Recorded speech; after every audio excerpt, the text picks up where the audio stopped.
Well, we got more details about the WWE releases that happened recently. We got 3 wrestlers, one of them is TJP. He's the most talked about wrestler who left WWE as he's the guy who has backstage heat. Apparently, he had rubbed people the wrong way, and also he got tattoos without asking permission. We have seen this before with Paige when she got the chest tattoo, and WWE management were so furious about it, but this time it is with TJP.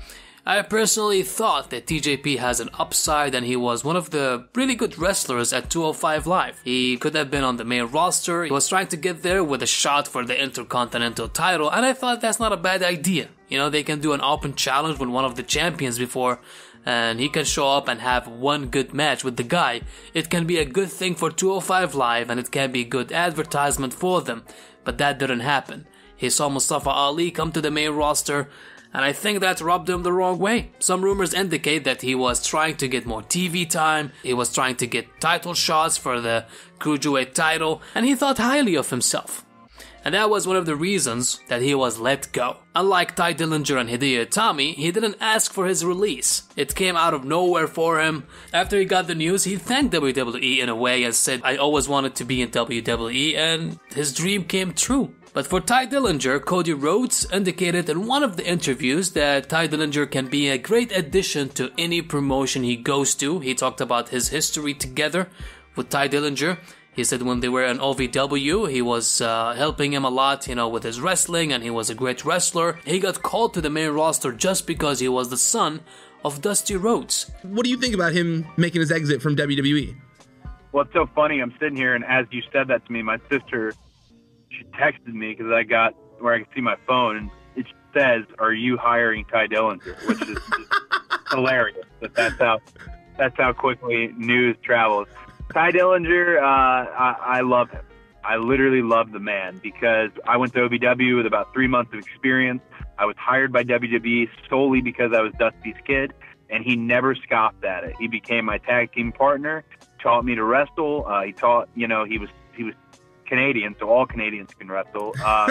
And he was just so good to me. And I'd love to offer him whatever resources I've obtained when I left and started my independent wrestling tour, because I went to a lot of places. So I don't think that's a conversation about him coming to AEW that we need to have, as much as the conversation is more about, I want him to get out there and be able to do his thing and fill his soul up. And, any company, whether it's New Japan Pro Wrestling or Ring of Honor or MLW or Evolve or whatever, there's so many Progress. I know there's so many great companies. Any company would benefit from having Ty Dillinger, but I don't know what the hell you call him because his real name is terrible. But yeah,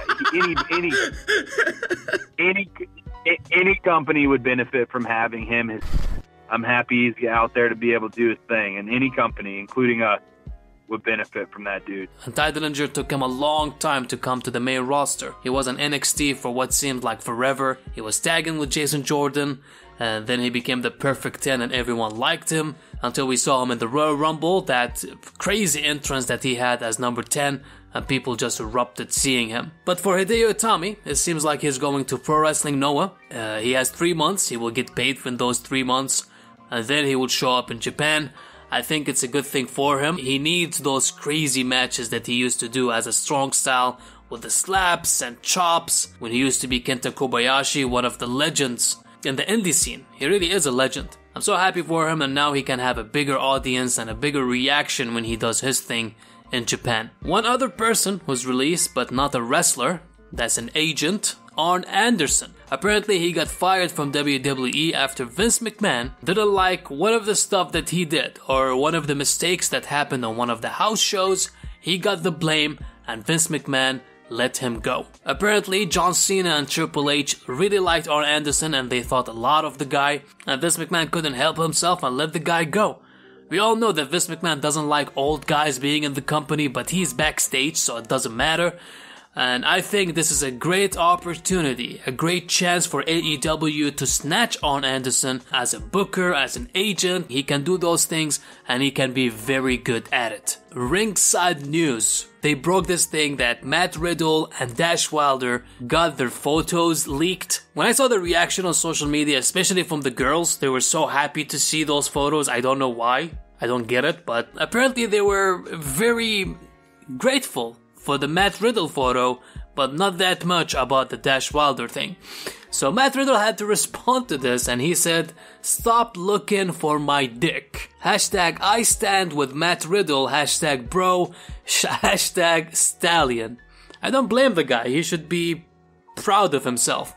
And Dash Wilder didn't have like a big thing to say. He just fired back in a very unique way. He said, "I think I'm more upset that y'all actually think I look like whoever is in the picture." So basically he's saying that's not him in the photo and is someone else. Well, I mean, for the sake of Dash Wilder, I really hope that's another person and that's not him, because that's embarrassing.